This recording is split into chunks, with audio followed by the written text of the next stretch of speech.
Hello guys! Welcome back to my channel, Trending Pia po. Ayan, bago natin start ang ating reaction video, pasalamatan muna natin si Lord sa napakaraming blessing na binibigay sa atin. At syempre guys, pasalamatan natin na may-ari ng video, Kalingap Dan. Kung di ka pa nakasubscribe, subscribe ka na po. At syempre kay Kuya Bao Santos Matubang, Kalingap Fab, Ate Edna, kay Kalingap Jomar, ayan, kay Kalingap Edu, at lahat ng mga angels guys, supportahan natin para sa kanilang mga pangarap. Ayan. At syempre, supportahan natin ang lahat ng nasa Kalingap, mga Karefa reactors, guys. Ayan, support natin lahat. So, ngayon, guys, may napansin ako. Kakaiba tong napansin ko. Good luck, ayan, and bye-bye, and ingat, Kalingap Dan, sa iyong biyahe. Ayan. Talagang napansin ko, andito pa lang, pasakay pa lang, paalis pa lang, mapapansin mo sa kanya yung kalungkutan na ilang araw niyang hindi makikita si Joy. Napansin niyo ba guys? Diba? Iba yung aura niya ngayon na alam natin na may konting lungkot, may saya. Siyempre may konting lungkot kasi hindi kasama si Joy. Di ba? Grabe. Pero parang ito yata ang ghost month sa YouTube. Ayun, kasi inisip din niya kasi sa YouTube naman talaga guys, walang permanente. Ayan, walang regular na views sa YouTube. Talagang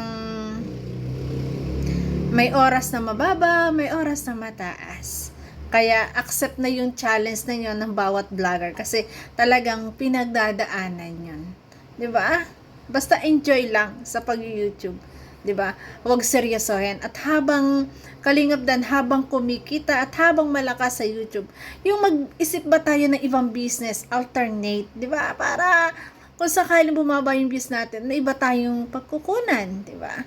Yun ang may advice ko lang, mag-invest habang malakas pa yung kita kasi nga talagang walang kasiguradahan ang buhay sa YouTube. Hindi yan pang matagalan, 'di ba? Pabadan, may message kay Kuya Founder Bobby na tutulong daw kay Joy sa darating na birthday ni Joy. Ang name niya ay Jay-Z Saito. Grabe, ang dami ko na po nakikita na may mga naghahanda para sa birthday ni Joy. Thank you so much po na pinaghahandaan niyo birthday ni Joy. Grabe, ang dami na ngayon guys. Ay akalain mo, malay nyo, na maging katulad din ng birthday ni Carla, ang birthday ni Joy. O, diba?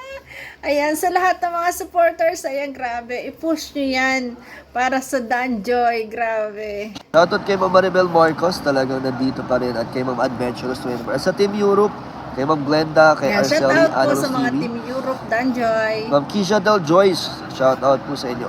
At yung pang-apat ang pinakamahal ni Joy. Yun? Ma'am Catherine, shoutout po. Rowena, nag-live kanina sa Kuya Brooks, pinagawa yung motor niya. At nagpa-thank you sa iyo, Boss T. Ayun, thank you.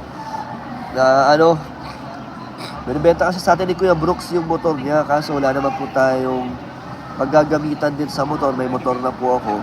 And sabi ko, bigyan ko na lang siya ng pampagawa kasi may kailangan siyang ipaayos doon.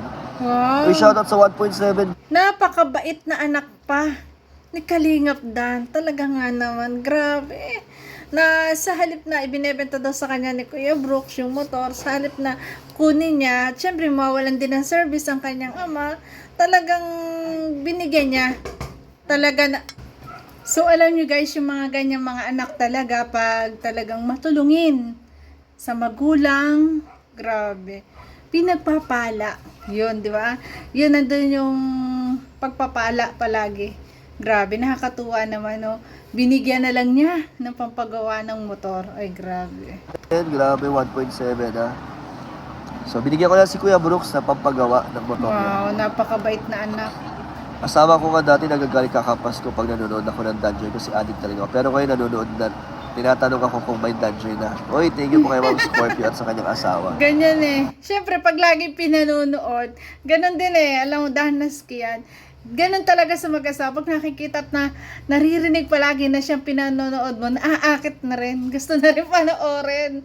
At syempre kasi lagi ding naririnig. Ay grabe. Congratulations sa lahat ng fans. Kaya nga po si Panyo yun, kasi mahina talaga pag January. Yun. Kaya malaking tulong po yung mga pakulay nyo. Talaga malaking tulong po yan sa ating YouTube. Grabe. Mamara 29, shoutout po. Sino po bang absent ngayon? Parang marami din. Si Kaagri, no? Nasaan na si Kaagri? Sino ba po ba? Si Kangyu, babalik pa po ba si Kangyu? Si Kangyu? Napakabait talaga sa mga supporters niya. Ni Kalingap Dan, talagang inaalala niya yung mga wala. Ano? Grabe, nakakahanga yung mga ganyan tao na talagang ina-appreciate ang lahat ng mga supporters niya. Lalo't pag hindi niya nakikita ata sa kanyang live.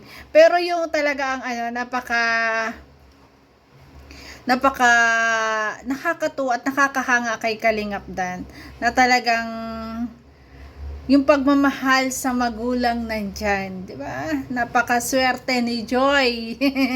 Di ba? Napakaswerte ni Joy pag sila ay nagkatuluyan, di ba? Kasi sigurado mahal, hindi lang si Joy ang mamahalin, syempre ang pamilya, di ba? Kasi mapagmahal sa magulang, lahat, syempre pamilya na asawa mamahalin niya, di ba? Grabe.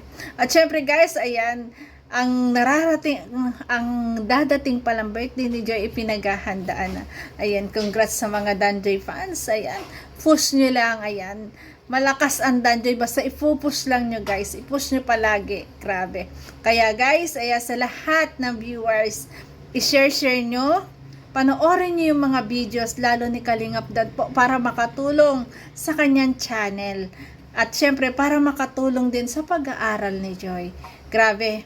Congratulations, ayan, natutuwa ako sa kanila talaga at huwag daw naman sanang i-bash, huwag i-bash doon sa sagot ni Joy, doon sa palaro, pinaliwanag din dito ni Kalingap Dan sa live na to na huwag daw naman i-bash, huwag daw naman i-issuehin doon sa sagot niya, kasi ayun naman ay laro lang. Syempre, kung anong pumasok sa isip mo, yun yung maisasagot mo.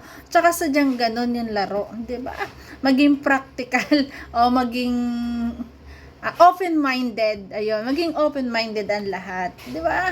Grabe. At syempre, kitang-kita natin dito, ang lungkot sa mga mata ni Kalingap Dan.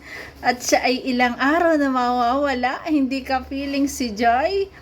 Masaya na malungkot, di ba? Pero, syempre, mas maganda rin yung minsan magiging LDR kayo. Para ma-miss nyo ang isa't isa. Ang isa't isa. At syempre, yun, di ba? May miss na isa't isa pag nagkita kayo, happy, di ba? Nandun yung talagang pagiging miss sa isa't isa. Ayan, abangan natin ang mga updates ng pagiging LDR nila. Abangan natin ang muling pagbabalik ni Kalingap Dan ng Daet, syempre. Grabe guys, ayan. At sa lahat po ng mga nag-subscribe kay Trending Pia, mga Danjoy fans, thank you so much po. We love you guys. Support palagi. Ayan, maraming salamat po sa inyong lahat. Thank you po. Ay, grabe. Nakita ko tuloy na iba kasi ang aura ni Kalingap Dan pagkasama niya talaga si Joy, no? Pag sila magkaharap, tinan mo yung ngiti. Ngayon, parang wala akong nakikita ngiti. Parang pilit ang ngiti. Sorry to say, pero yun nakikita ko. Kaya siguro, ayan, darating naman at ilang araw lang naman yan, di ba? Magpapamiss muna ang isa't isa. Malay nyo, pagbalik, katulad ng Jomcar. Ay! So yun guys, bye po. Thank you so much sa lahat. I love you guys.